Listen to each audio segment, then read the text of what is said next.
Sneakers and Cleats, the podcast.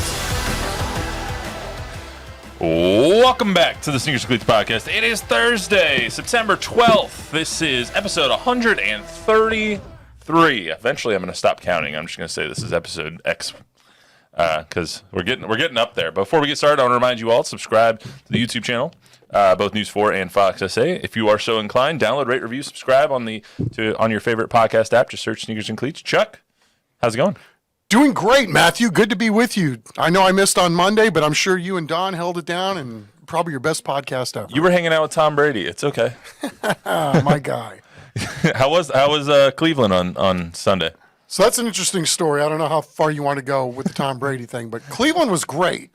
It was great walking off the plane to the news that Dak Prescott and Jerry had reached an agreement on a new contract, and I kept thinking, man, isn't it just enough that we have week one and we got the Cowboys in Cleveland, two really good teams, duking it out, start a new season? Nope. That was pretty much the time we walked into the stadium up until kickoff, trying to see how much we could gather. And so turned out to be a very interesting day in that regard, but glad that's over with. You could say that it was more interesting before kickoff than it was after kickoff because that was a drubbing. It was, but it was fun to watch the drubbing and the way it went down. I mean, to me, it was all about the game once the game started, and same thing in the locker room. We'll get into a lot of that today. We're going to talk Dak's new deal. Some details came out, and oh my God, the Cowboys did it again with giving him all the leverage. Boy, did they. Plus, the Saints are going to be marching into Big D this weekend. We'll talk about the Saints coming in and what the Cowboys have to do to have the last laugh in their season opener. UTSA trying to rebound after a tough loss to Texas State, but they're going to have to do it against the second-best team in the country, so that's going to be rough. We'll talk about that. And then our third high school hype squad of the year. We'll talk high school football as we go over the TNL Top 10 and tonight's TNL matchup between the Sotomayor Wildcats and the Brennan Bears. We have so much on our plate. I skipped trivia today. I know you're very upset. I've been pretty good lately, which is a surprise. I did give a couple of layups, though. So. Yes, true that. So we're going to get right into Dak's contract. We're skipping trivia today. So Cowboys gave Dak all the leverage. Once again, biggest bonus in NFL history. So $78.485 million is what he got when he signed on the dotted line. Highest ABV in history, $60 million a year. The kicker here is that there is a full no trade clause once again. There's a full no tag clause once again. There are 3 voidable years. One of them would have a $200 million cap hit in 2030. Obviously, the void years, so it doesn't really matter. But you look at the cap numbers, it would be a $79 or $71 million cap hit in 2028 if they don't restructure his deals and whatnot. So once again, the Cowboys said, here, I'm just going to bend over the barrel myself and give you all the leverage so in 5 years you can do the exact same thing that you just did to us once again. Well said. I don't think I could have said it any better. I mean, and, I'm not saying he hasn't earned the right to make this kind of money. I think he was probably going to make this somewhere.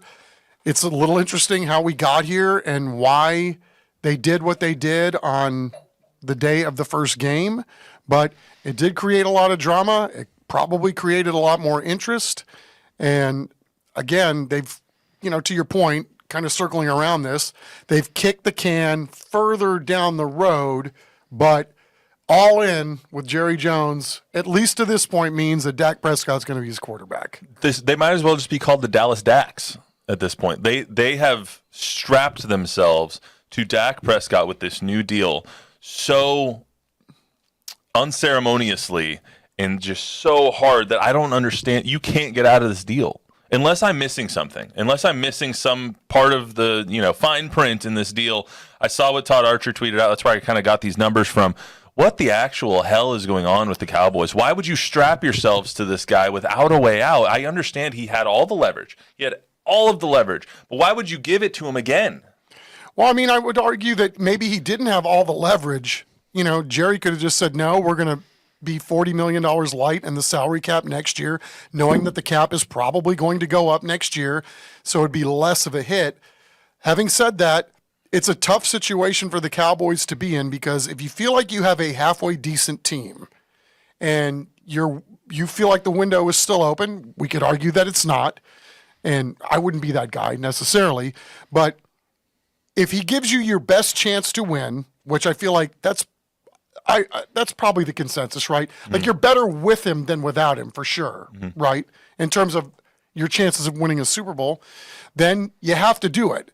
Again, with this kind of money, to this many years, to this much of a cap hit, all of those things, they really have gone all in with this. And now we'll see where it goes from there, because the good thing about this, Matt, is now with CD and Dak both locked up, they got $16 million roughly that they can play with next year extra to then go find a way to get 11 signed. Mm-hmm. And then they just redid Terrence Steele's deal, saved him another, I think, $4 to $5 million in that range. So now all of a sudden things are loosening up in the here and the now. But at some point, this is going to be really, really hard to come back from. I'm okay with the money as much as it is. I'm okay with the money. What I don't get is giving him the leverage of you can't get out of the deal now. There's no tags. There's no trades. He controls his destiny, and that's awesome for Dak. But if you're looking at this from a Cowboys perspective, $60 million is $60 million. That was going to be the going rate for him. I don't think there was any way of getting out of that. You had to get out of the no trade, no tag deal. You had to be able to cut him somewhere. If he sucks, your team is going to suck now. Your future is tied to Dak Prescott as a Cowboys fan. To your point, it's if you suck now, think of what's going to happen or how hard it's going to be to come back from this contract if the sucking starts sooner rather than later. I mean, it is. They've tied themselves to many, many anchors on this one. Look at the Browns. They gave $230 million guaranteed to Deshaun Watson, and they have no way to get out of that deal. You can restructure it as many times as you want. He has a $72 million cap hit next year, or dead cap, or whatever it is. It's a behemoth of a dead cap hit. You look at how hard the Broncos are how young the Broncos are having to go with Russell Wilson's deal still on the books. They're taking a $53 million dead cap hit this year and $35 next year just to get rid of the guy. You have hamstrung this organization if Dak sucks. We don't know that Dak has sucked, and he hasn't shown us any indication that he's going to. But 2 years from now, when he's 33 years old, what happens if he breaks an ankle? What happens if he pulls a hammy and it doesn't recover as fast as it used to, or starts playing like a 33-year-old? Yeah, right? You're screwed. You are absolutely screwed. So let's get to the game this weekend. A little bit less doom and gloom. The Cowboys 6.5-point favorites against the Saints. Before we get started here, Chuck, give me a little bit of your 30,000-foot view on the Cowboys as you saw them in person on Sunday against the Browns. Well, I think, you probably, if you sat around a TV on Sunday, it was hard not to take your eyes off the defense. Mm-hmm. All the little things that they were doing, how nuanced everything looked, how, Micah lined up in the A gap. And now we know that per earlier this week that essentially Mike Zimmer, the new DC, has given Micah the power to make the checks. And then to see all the talk, or all the whispers at least, about Eric Kendricks maybe being a little long in the tooth. He's not going to be the right. Yeah. Right. And then he had his first 2-sack game in 8 years. And the guy that I could not stop looking at, though. I knew who you were going to. 90. Oh, really? Oh, that was someone different than I expected. Dude, 90.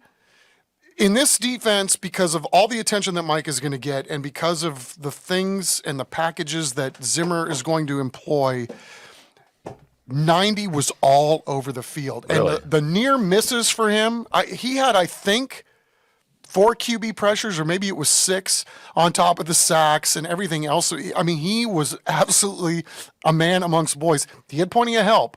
I mean, Micah was elite too, getting doubled. I thought you were going to say 13.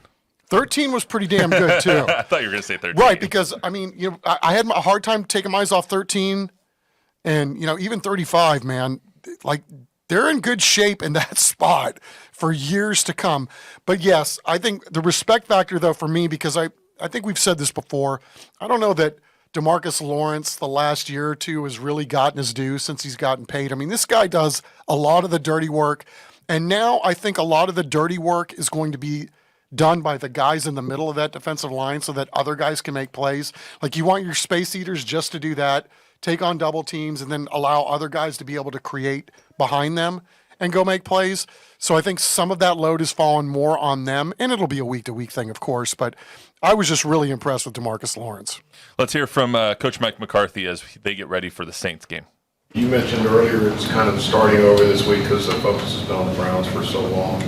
What about the idea of it's a little bit of a reset just based on all the contract talk and everything that's been going on for so long? And you got all that done, and now this is the first full week where you sort of move on from that. Is there anything to that? Really, I think that just really falls in the area, compartmentalizing, and that's football's football. It's real important for us to really keep it all about football. The business part is the business part. You hope it doesn't affect the training of the team.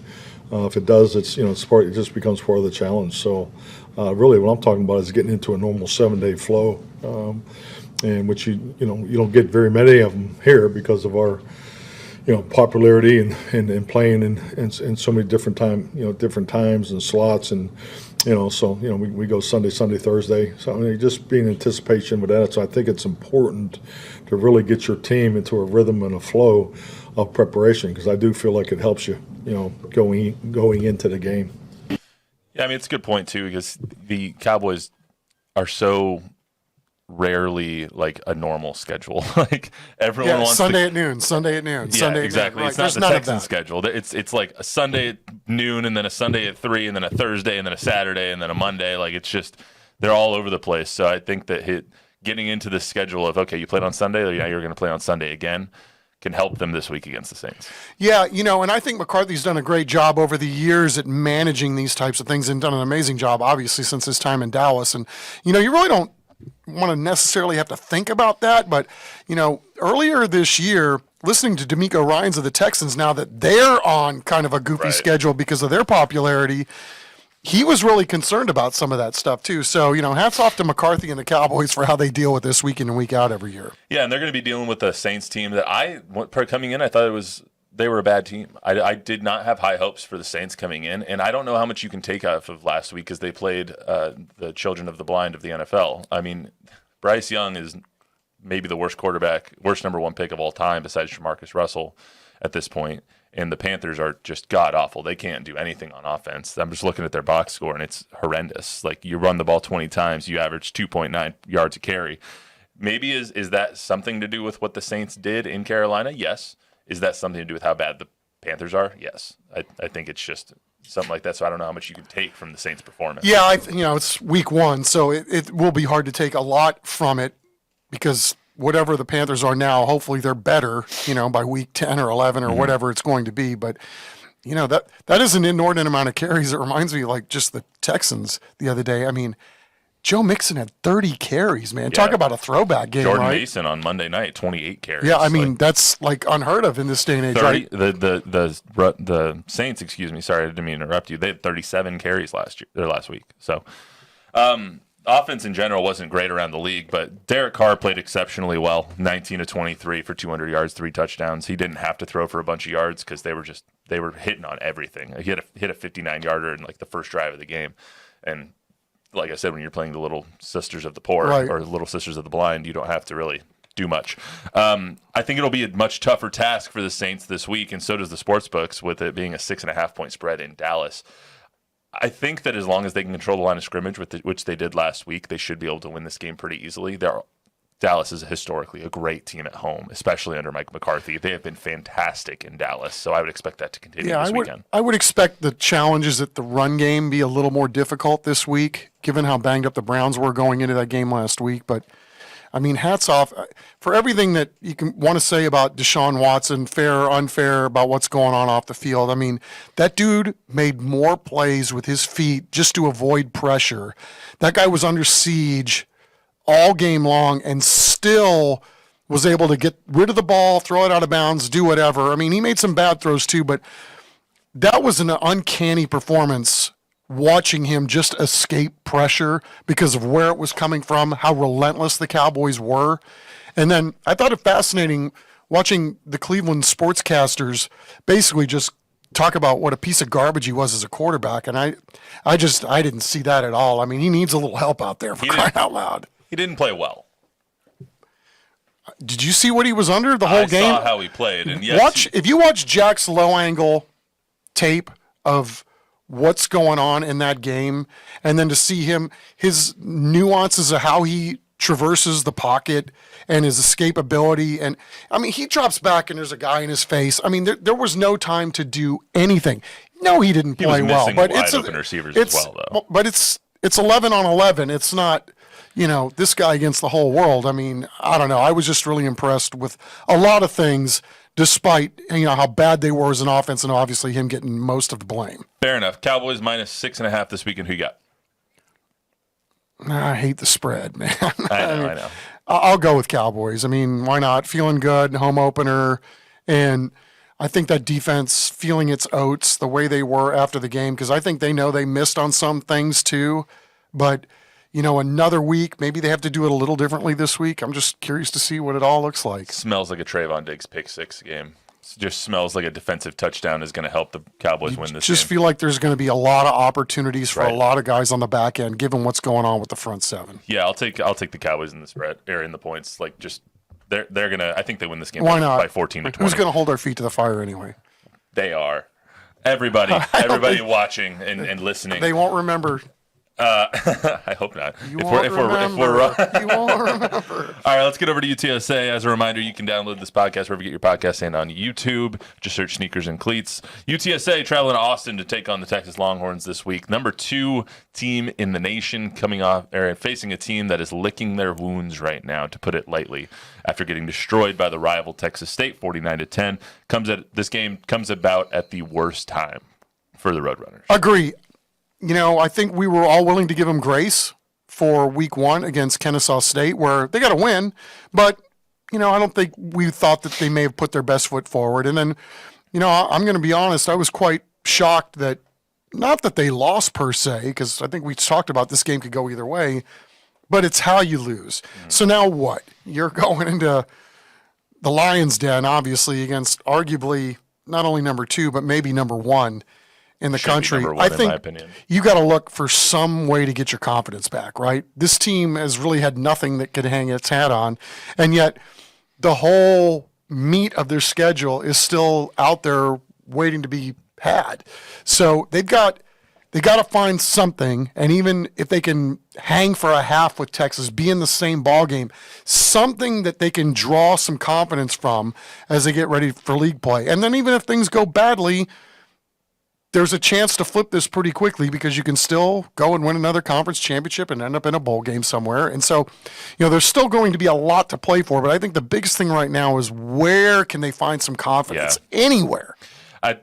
You'll hear it from Jeff here in a second. I asked him. He said on Saturday or Monday, I forgot which one it was, that they don't really have their identity right now. And for the first 4 years he's been here, their identity has been pretty set in stone. Like, we know they're going to run the ball. We know they're going to play good defense. We know Frank's going to make some plays. They don't really know who they are right now, because they can't run the ball. Their defense got gashed on Saturday, and they don't have their quarterbacks making plays because they don't have time to throw. But so they have to figure out what their identity is, and it's kind of weird. And I asked Jeff, and you'll hear it in 1 second, at what it is like kind of not having that identity after having it for the first 4 years. This is what he had to say. In the past 4 years, you've kind of had that identity. How different is that for you to coach a team where you're still trying to figure that out? Well, it's just more of we were really young when we got here, so we got to keep a lot of players around for a long time that we played with for a long time. And, there's been an evolution, naturally here lately, that you got to replace those guys. So early in the year, when you had to replace quite a bit, and you happen to play teams that have a whole lot coming back, that creates a tougher chance for you to be successful. And it's just part of the game of football. And you do it long enough, you'll have teams that have a bunch of guys back, and you'll feel really good early in the year. And you do it long enough, you'll have teams that transition and, natural graduation. And now with transfer portal, some of that, lose a couple of kids that way. So it's just the evolution of the game. Coach, we saw the huge upset, obviously, this past weekend. NIU over Notre Dame was 28-point upset. Do you go into this game as big underdogs differently than you would? Is it more like, let's go pull off the upset, or let's just go play our game and see where the chips fall where they may? So we just never get into all that stuff, ever. And we're always just concentrating on us. We never, again, you have to scout your opponents. You got to know where they're unbelievable. But look, man, we've been running inside zone, insert zone, GT, GY, and stretch for 5 straight years now. Same coaches, different players. We got to get better at it. We had to perfect our craft. It's the 10,000 hour rule, and you just got to play the game, and you pray you stay healthy enough that those guys continue getting reps, so we become a better football team each week. And obviously, you got to know your opponents. I'm not saying that, but the biggest deal is the UTSA Roadrunners, us continuing to get better each week. They got to get a lot better this week if they want to win. Oh, no doubt. I mean, I love UTSA and I love Coach Traylor and all the players they have. They're great people.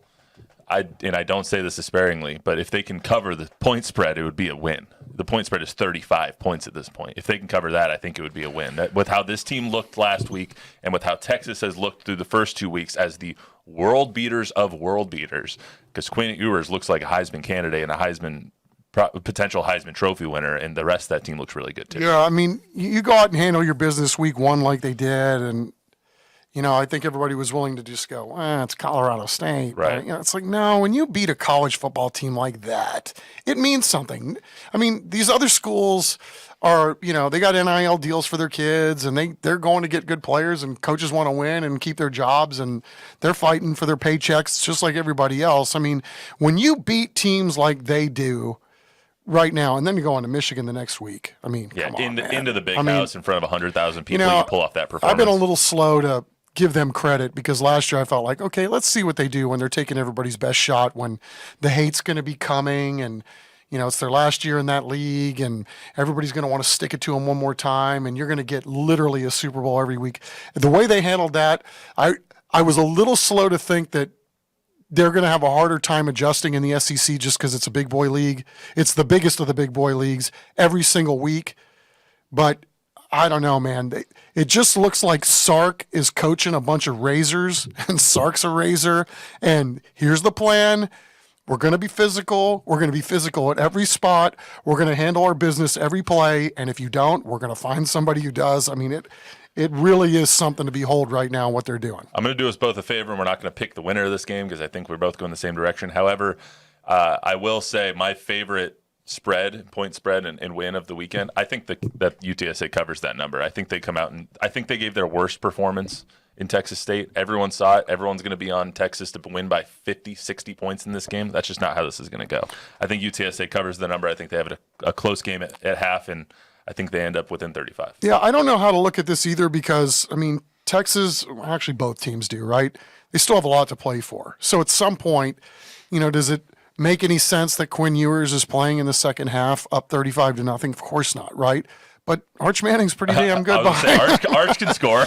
So if I was a gambler and I'm not, I would tell other gamblers to stay away from this one. Just because, I mean, again, if you're going to gamble on this one, more power to you. But I mean, again, I could see it going either way, like what you described, or I could see this being even the Texas 2s and 3s are going to be pretty damn good. And at some point, too, you got to remember, UTSA, if they're getting drubbed, they're going to call off the dogs too because they've got a lot to play for too. So I could see it going. And Coach plays a lot of guys. He wants to get young guys in there. Sure. So. All right, let's get to high school hype squad. So our third week of high school football is coming up, and we have a great matchup tonight. We did this on Thursday this week instead of on Monday.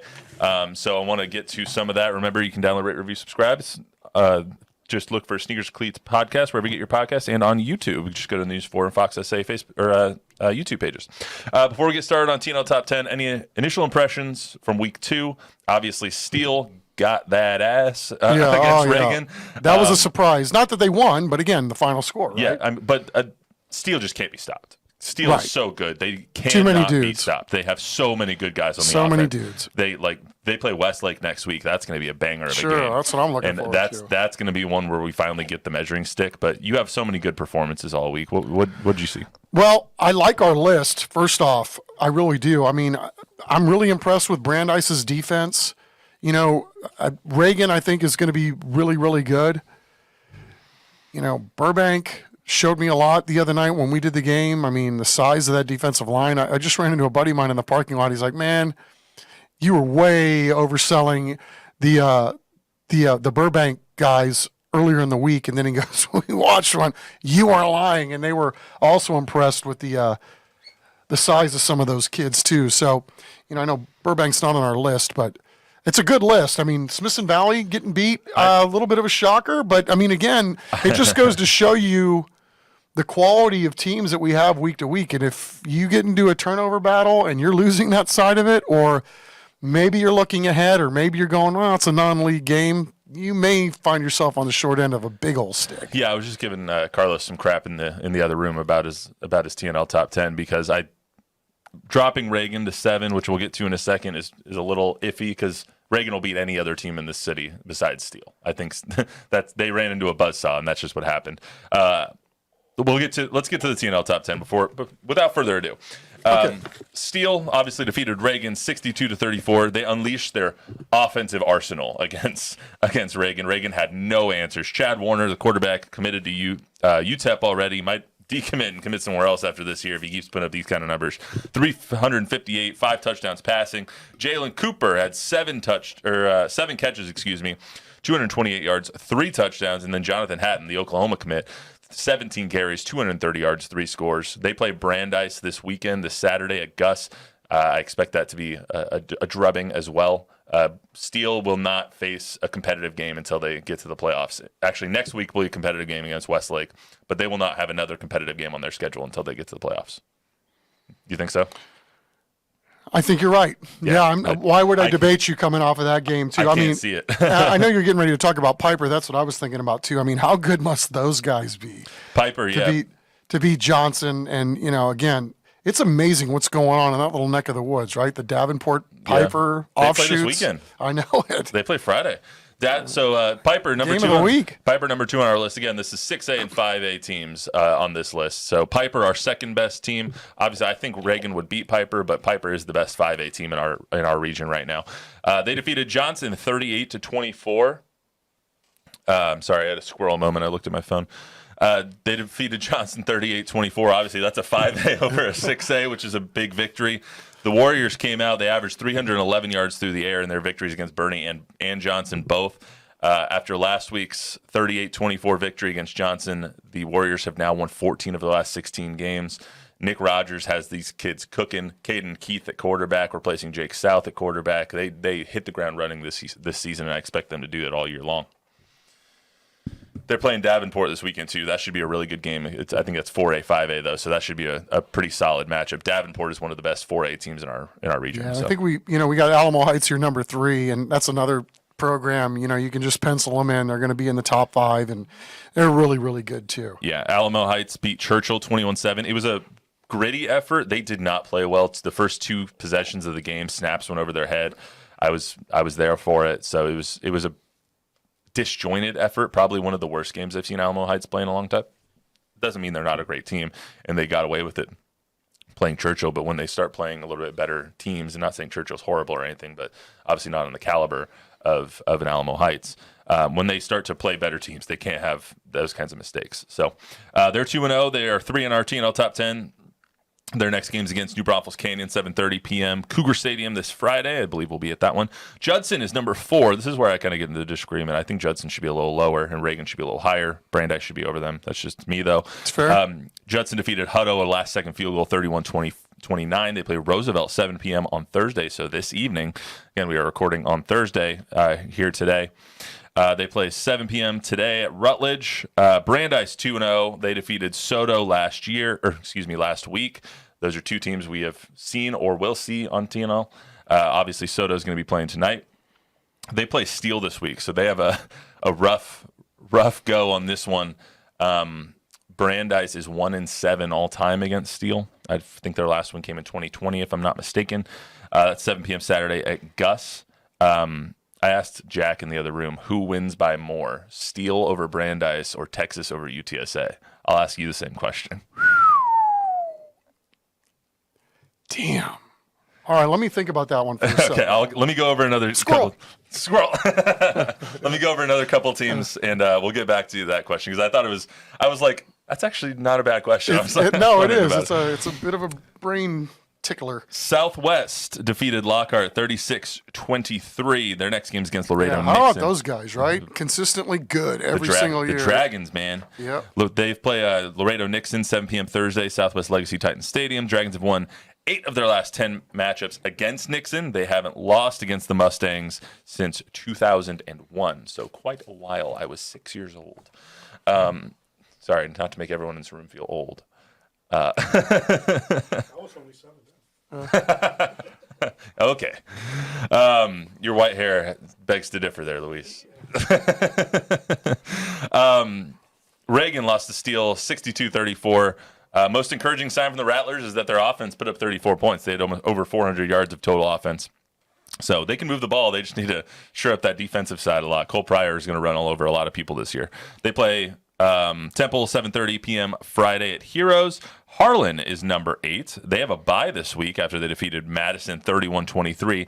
Basically, they get 2 weeks to prepare for the game of their season. They play Brennan next week. So they have basically 2 weeks to get ready for that game and see who's going to win this district, pretty much. Madison's got that dude. Yeah, Harlan's really good. Harlan's pretty good. Brennan, they defeated Smithson Valley in probably the upset of the week, I would say. I don't think that's going on too much of a limb. Obviously, Smithson Valley's 5A, Brennan's 6A, but when you defeat the state runners up from last season and a Larry Hill coach team like that in a 24-13 victory that was a little bit more wasn't as close as the final score indicates, I don't think. Well, especially because of the way Brennan played in week 1. But Exactly. again, I mean, if Bazer's the king of adapt and move on. Right. And what a turnaround from week 1 to week 2. But that's where they say you make the biggest leap there, Matthew. Yep, Brennan playing Sotomayor tonight. We'll get into that in just 1 second. That's Thursday, Ferris Stadium at 7 o'clock on TNL. Smithson Valley lost to Brennan 24-13. They play Madison on Friday, 7:30 at Comalander Stadium. So, who wins by more? Let's answer that question. I say Texas only because of beats Texas's greatness. And I'm going to tell you a little something here. You probably know this because you were there last week. Brandeis had a quarterback injury last week, and they stuck in a sophomore quarterback that really, really looks the part. Mm-hmm. His name is Winter Smith. And when we were talking to the coaches before the game last week, it was like, who is that guy? It's like, his name is Winter Smith. They said, do you know who Will Smith is? And I went like, no. They go, no, not that Will Smith. The football player Will Smith from the Saints, the linebacker. Oh. That's his son. Oh. Didn't know that. Winter with a Y. And I think we're going to... W-Y-N-T-R? Yes.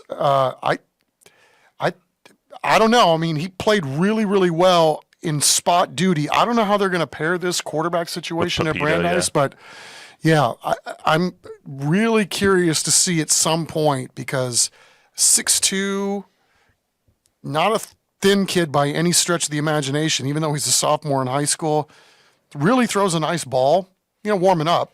That's what I saw. I mean, obviously, incredibly small last week, right? sample size. No, he played well last week in a tough spot and played his ass off. So I'm curious to see when that young man is going to get his opportunities. Obviously, the coaches know best, and so we'll see. It might be next year, but I don't know. I'm really curious to see what Brandeis looks like 10 weeks from now opposed to right now. Right. Let's get into our TNL matchup of the week. Brennan versus Sotomayor. Sotomayor, obviously, in their third season of varsity, fourth season of varsity, something like that. They're very new. Third for Soto? I think it's third. Yeah, I think so too. Just a guess. Yeah, Brennan is 1-1. Obviously, they defeated Smithson Valley in week 2. They have a really young team that's starting to round into form. They didn't look the part against Reagan, but a lot of people aren't going to look the part against Reagan. Let's just be honest. Brennan is going to be one of those teams that you really need to be careful of all year because if they get rolling, just like they did last year, they can make some noise in the playoffs. I think it's going to be a fascinating matchup tonight because Baser says the strength of his team is defensive line, and Morales says that the work in progress is up front on the offensive side. He really likes his skill guys, albeit they're pretty young, but he says we're bigger than we've been the first 2 years. So I think, this is another team, both of these teams actually, who are we kidding, that are going to be a lot better 5 or 6 weeks from now than they are right now as they try to figure some things out. But I think that's why tonight is so intriguing, right? Because I can literally see this going either way. The team that is the most sloppy with the ball tonight is going to lose this football game, bar none. Yeah, let's hear from Coach Steve Baser over at Brennan. This is from my interview with him a little bit earlier this week, Monday morning, bright and early, 7:15 in the morning, and Coach Baser had a lot to say. You guys obviously beat one of the top 5A teams in the state this past week. What was that like for you? How do you think that helps this team going forward? Well, it was a huge rebound game, from the week before. We played Reagan and didn't play great. And I always tell the kids it's easier to learn from a loss than from a win. And I think we took the lessons from the loss and applied them in the Smithson Valley game. And, obviously Coach Hill's great, and they're a great team. And it was a huge challenge, but we wanted to, kind of reestablish ourselves and bounce back. And that's exactly what we did. So proud of the kids for doing that. Played really hard. It was a grinder of a game, but again, it was exciting to come out on top, especially playing at Smithson Valley. What did this team show you coming out of that game? Well, just tons of resiliency and, again, the ability to bounce back, and I think those two things are very important in football. Having the resiliency to adapt and overcome. It's one of my favorite terms from an old movie. But, you got to do that every week. And as bad as we felt after Reagan and as good as we felt after Smithson Valley, those games are both over. All it's about right now is, Sotomayor and the Wildcats and getting ready for the first district game, quick week. Game's on Thursday, so we got to, out of the frying pan into the fire and get ready to go against a great team. Tell me a little bit about Sotomayor. What are you seeing, and what do you guys have to do to win that game? Yeah, they got a lot of guys back. Their skill positions are good, across the board on offense. They got, big, tall, fast receivers. They got good running backs. They're deep at running back. They got a pretty dynamic quarterback that can run the ball. O-line's pretty big. Defensively, they fly around. They line up well. They do a lot of good things. So, it's one challenge to the next. And again, first district ball game, so we got to be on our P's and Q's and be ready to go. What do you know you're getting from a Juan Morales coach team? Well, kind of what I just said. They're going to be covered on every area of the game: offense, defense, special teams. Kids are going to play hard. They're going to play discipline. They're going to know their job, do their job. Kind of same thing that we do a lot here, and should be a heck of a game. Again, short week for both of us, so we got to get ready for Thursday, and today's Monday, and clock is ticking. So we're trying to get this thing done and ready to go. But excited about the opportunity. Again, starting a district game against a great team, and looking for a great performance again. You guys are playing on TNL this week. What is that experience always like for you? We try to teach you guys, I feel like, every year. So what's that experience like for you? Well, we're lucky at Northside because we play Thursday, Friday, Saturday every week. So it gives us great options to get chosen for these games. But it's always fun, when you guys come out and kids are on TV and, if you win, you get the little trophy and all that kind of stuff, and kids get fired up about that. So anytime there's a little extra attention on the school, the community, all the great things that happen, in high school football and just in schools across the country, and yet we get to highlight those on TNL, and you guys do a great job of that. So another opportunity for an exciting game and a lot of exposure, and should be fun for everybody. I love Coach Baser's voice. It's always It's in mid-season form. It's always so every day. It does remind you of the guy from Fantastic Four a little Michael bit. Chiklis, is that the guy's name? The Thing. It's Yeah, like- yeah. Before he turns into the Thing, of course. Yeah, we're not because saying Baser's a good-looking the dude, Thing. man. He's also a very nice guy. So I'm not saying he's the Thing. I'm just saying the voice of the Thing. Oh, you should hear what he says about us, so it's all good. Yeah. Yeah, I'm sure. Speaking of Soto, obviously you said it's going to come down to the trenches, offense and defense. They have a sophomore quarterback, and they are a very run-heavy team. A lot of RPO, a lot of triple option. They were literally, when I was out there, doing a triple kind of pass or a lateral drill, so they could tell Chauncey Moon, okay, this is how you need to lateral it to your back when they do the triple option and stuff like that. So it's going to come down D-line, O-line, and then how much Chauncey Moon turns the ball over. He's a sophomore quarterback. He's very young. He is a little bit turnover prone. If he doesn't turn the ball over, Soto's going to have a chance. I think so too, but Brennan's got a young quarterback too and a young running back, so I think the odds are even, right? This is good old-fashioned district rivalry, although it's blossoming.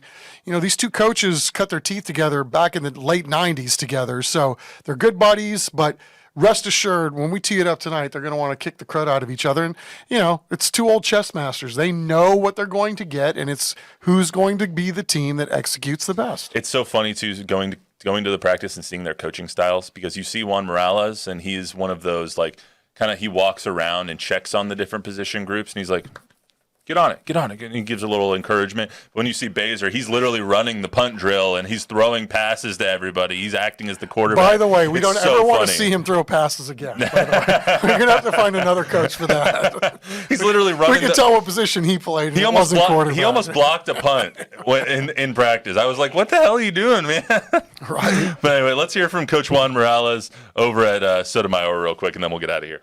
Is there a sense of like preseason's over, now it's time for the real thing when you start district play like this? Absolutely. We go into a season and we understand everything that we do before that first district game. It needs to be a failure at some point because we need to be able to learn and push ourselves. What is our extent? What exactly do we need to work on? And this is a great example of that. We had an offense that faltered just a little bit, but I mean, we have great faith in our coaches, great faith in our kids, and then defensively they held so strong. It was awesome. Again, great coaches, great kids there. They know how to hold together. That was the biggest thing, is they supported each other through the whole deal. There was no animosity one way or the other, and that's exactly a great lesson to go into the season with. You guys are starting out district with potentially your hardest opponent of the year. Is that a good thing or is it a bad thing? You know what? It's a great thing. I've known Coach Baser now since 1999. We coached together back at John Jay High School, and back then, even then, everything was competitive. And so being able to see each other grow and have some great success as we've gone through the years, we want to be able to have a great show against the Brennan Bears. He's established such a great team, and they have such great kids over there, great athletes. This is a great way to get it started, and then to have it spotlighted on Thursday Night Lights. You guys do such a great job. We're really looking forward to it. Speaking of TNL, it's obvious you guys are only in your third year of the program, but you're becoming a TNL mainstay. I think we've had you every year on. Yes, sir. So what is that experience like, and do you guys enjoy playing on TNL in front of thousands of people on TV? I think so. I think sometimes when you want to be a big player, you got to do what big players do, and that's something that some of our coaches, in fact, all of our coaches, kind of preach. If you want to be a D1 guy, then act like a D1 guy. And here, if you want to get spotlighted and you want to be able to have a great show and show the city of San Antonio that we can be a perennial team, that we can be a rival any program in the state of Texas, then now's the time. And so you guys provide that avenue, that platform. You guys do such a great job of spotlighting kids every single week. And so being able to be on TNL every single week, it's just an awesome. Every year, this is a great deal. What does a good showing on TNL do for the Soda Cats this year? You know what? Win or lose, being able to just show that we're a disciplined team, that we're able to execute, that we have a lot of energy, that we show great teamwork. I think that's the biggest thing, is to be able to show the smaller aspects of being a great team, and then being able to do that on TNL for every community member to be able to see, especially around here, and then the city of San Antonio is just awesome. It's going to be a good matchup today, Chuck. It is, and these two guys, the coaches we're talking about, Juan Morales and Steve Baser, two of our all-time favorites. Oh, right? absolutely. Two sturdy dudes. Your kids could not be in better hands if they are lucky enough to play for these guys at their high schools. Great guys, great coaches, great football minds. They do it differently, but in the end result, really, really special dudes. We tend to have Brendan and Soto on every year, and I look forward to it every year because Baser he's just a great interview. He's great with the media. He's great with us. And then Coach Juan Morales might be just the nicest person I've ever met in my life. And I mean, he's so sweet. We've been doing the All-Star game for many, many years now, and I think the team that I was most fascinated by or entertained by was the one that Juan coached that year. It was gadgets all over the place and, crazy things that you'd always want to see in a football game. You got it all in one afternoon. It was really cool. Absolutely. Well, that's all we got for you today on the Sneakers and Cleats podcast. Tune into the CW tonight and watch the TNL. It'll be Brennan versus Soto. It's going to be a good game. And plus, you'll get to see Chuck and I's bright, shining faces once again. So we'll get this posted here hopefully within the next hour or so everyone can prepare themselves for a great TNL matchup. That's all we got for today on the Sneakers and Cleats podcast. Remember to download, rate, review, subscribe, use a 5-star rating, tell a friend, tell an enemy. Subscribe to the YouTube channels on News 4 SA and Fox SA. Until next week, everybody, have a good weekend.